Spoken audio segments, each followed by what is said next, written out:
అమ్మా సత్య ధర్మ అని పేర్లు పెట్టావా ఈ పాపిస్టోళ్ళకి? అలాంటి పేర్లు ఎందుకు పెట్టావమ్మా? నువ్వేమన్నా కలగన్నావమ్మా ఇలాంటి పాపిస్టోళ్ళు నీ కడుపున పుడతారని? తల్లిగా నీ బాధ్యతలు నెరవేర్చావు, అంతే అంతే. తప్పు నీది కాదమ్మా.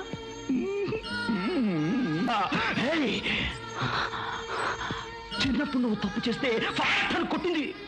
ఆ తర్వాత అయ్యో అయ్యో నా బిడ్డను కొట్టారే అని తన భుజానేసుకుని లాలి పాడింది లాలి లాలి.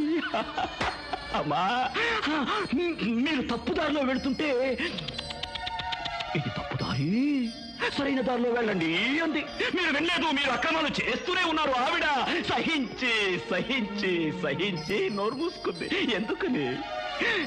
ఈవిడ సహనమూర్తి.